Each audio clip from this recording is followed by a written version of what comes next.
How's it going, guys? Welcome back to the UKnowAdamTsang podcast, where you get to know a little bit more about people, passions, and all things business. Today, I'm with Amanda Aguilar. Aguilar. Yeah. Who is a WTOC investigative reporter.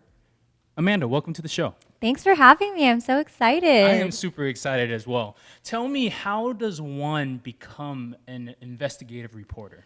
Ooh, that's actually a good question. I never saw myself as an investigative reporter. I actually never wanted to be an investigative reporter. I knew it took a lot of time, a lot of digging.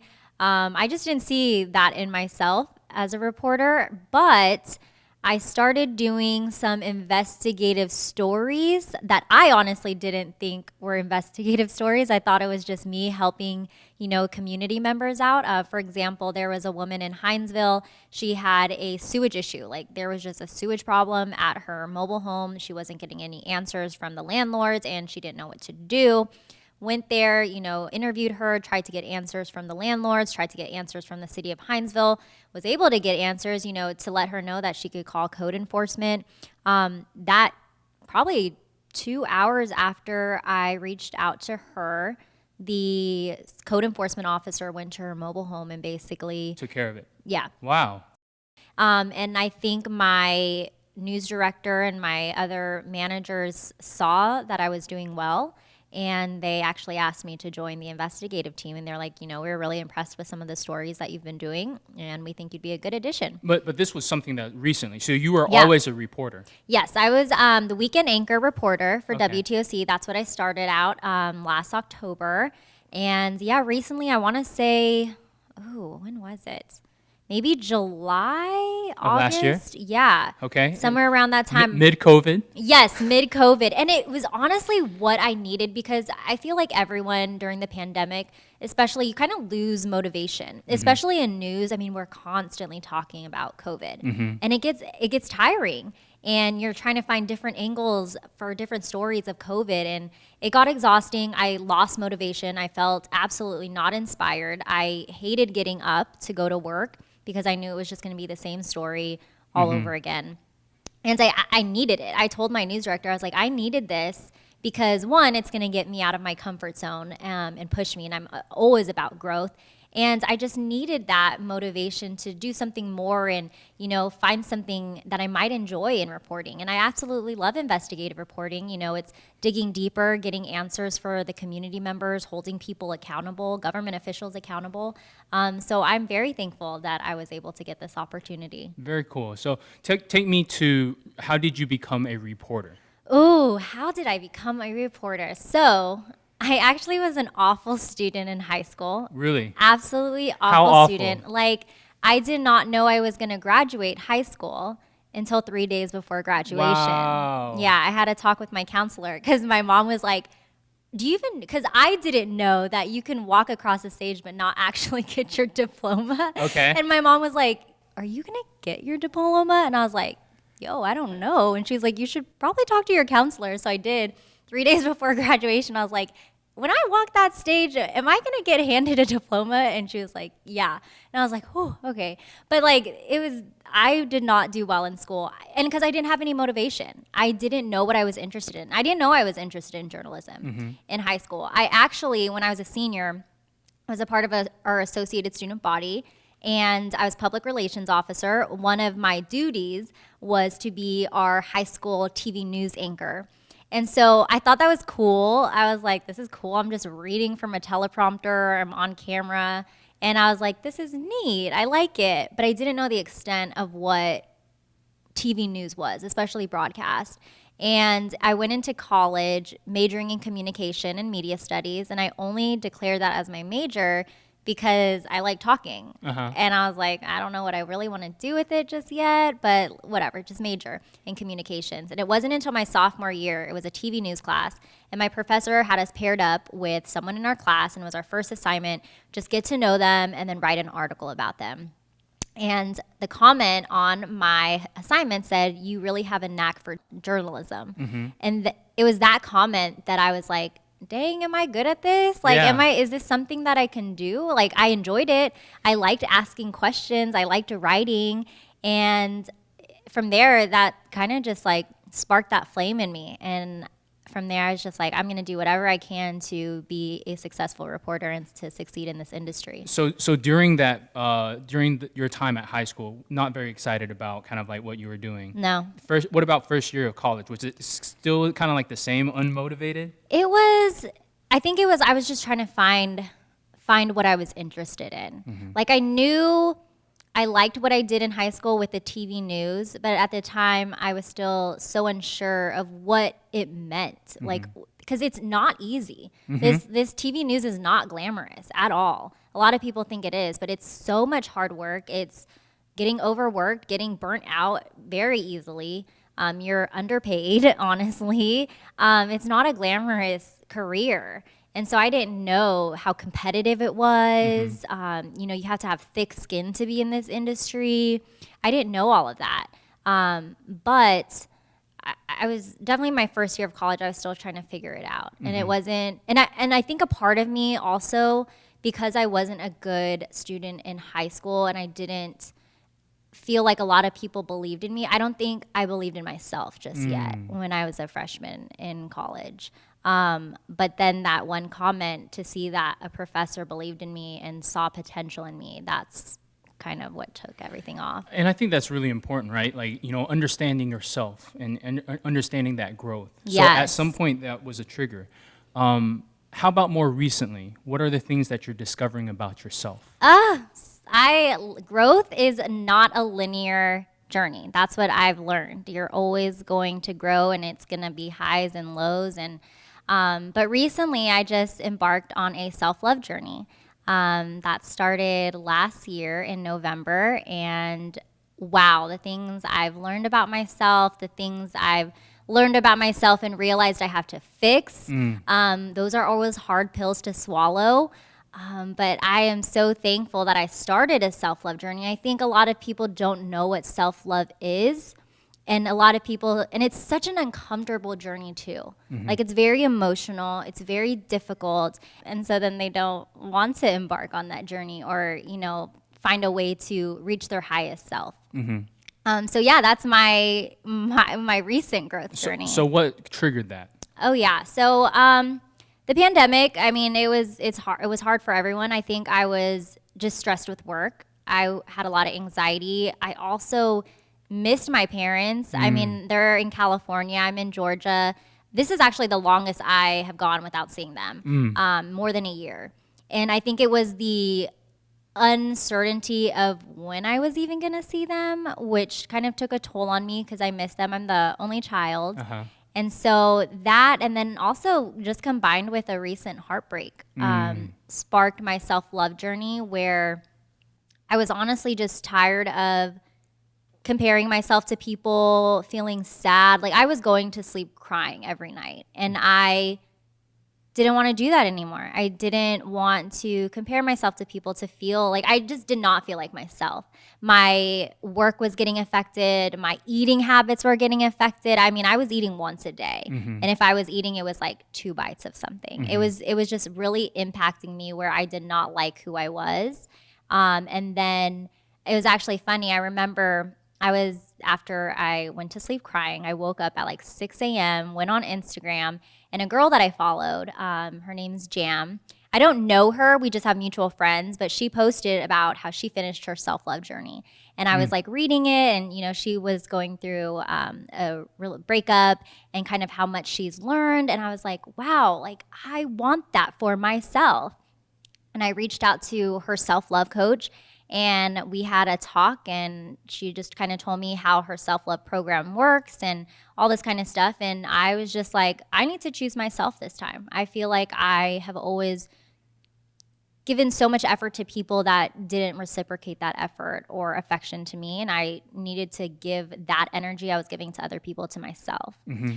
So immediately I signed up for her program, and it was the best investment I've ever made. Yeah? Yes. So for you, now that you've been through that program, and how long is that program? So it was a 12-week program, but I mean, self-love is a constant journey. I know just because I finished the program doesn't mean I'm done.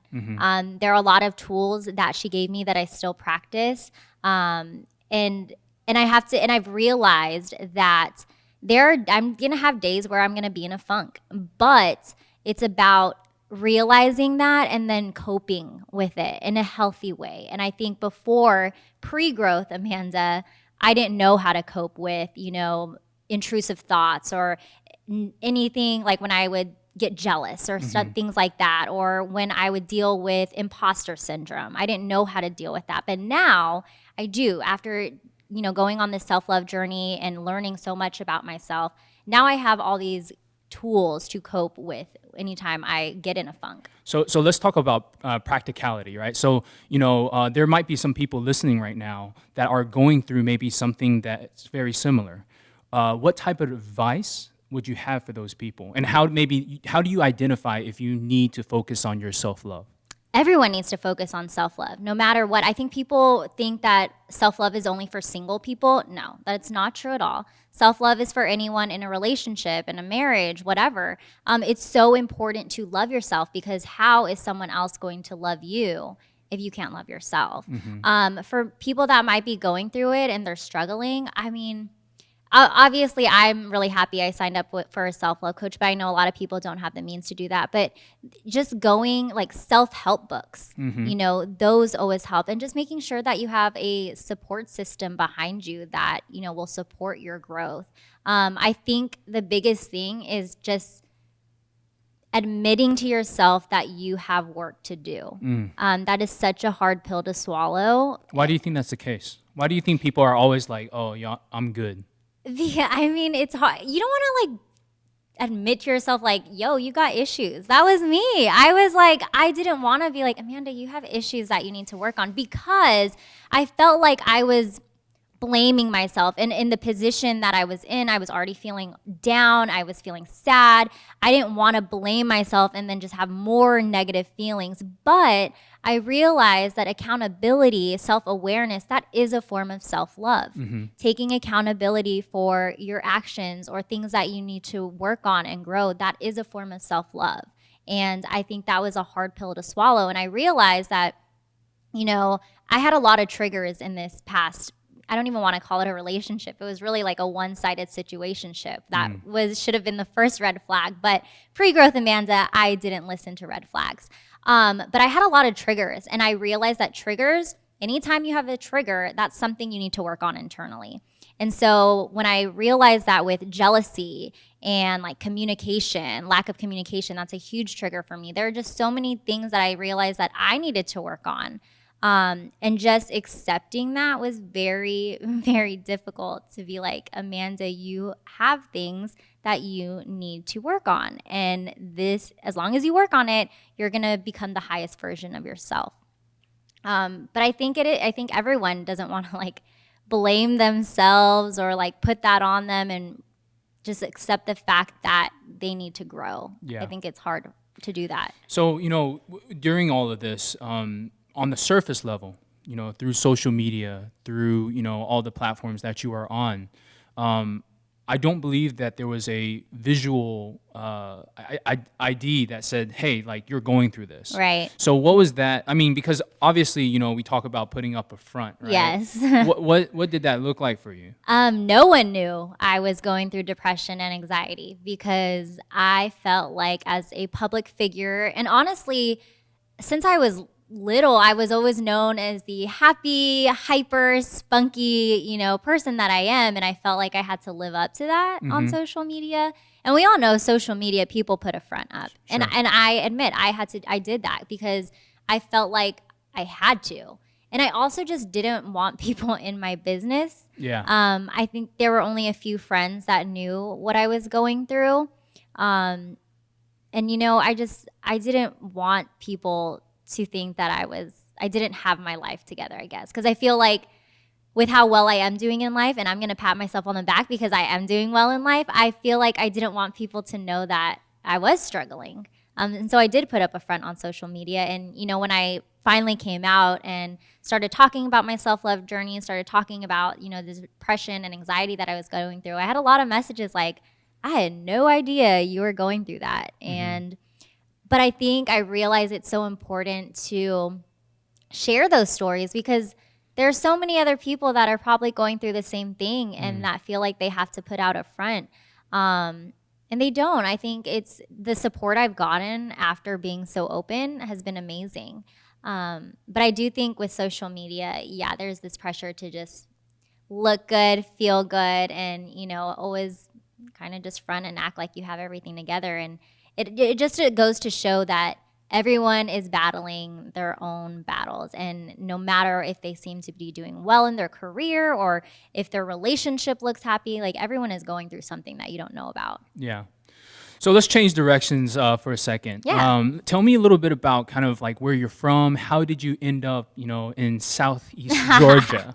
So I'm actually from the West Coast, from the Bay Area. Was Hey, good. hyphy, hyphy. Yep, let's go. I love that. So I'm from the Bay Area, Fremont, California, which is probably, I want to say like 45 minutes from SF. I have kind of been everywhere. After I graduated from my college, I actually spent 2 years in the Bay Area doing online news. And then I knew I wanted to do TV, so I decided to get my master's in DC at American University. So I was in DC for a year, got my master's, interned at NBC Washington, ended up getting my first TV job in Kansas. Kansas? The Midwest, yeah.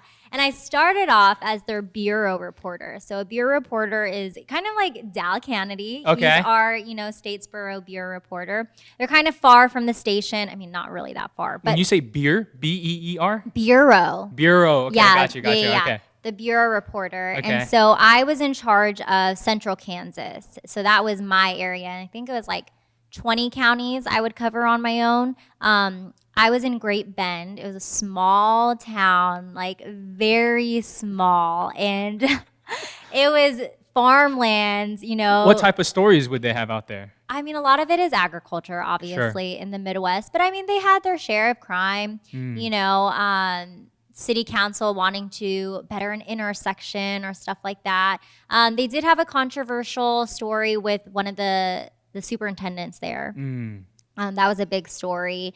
But yeah, I was there for 10 months and then I got promoted to the morning reporter, fill-in anchor. So I moved to Wichita, Kansas, which was probably 2 hours from Great Bend, but that was their city, Kansas's city.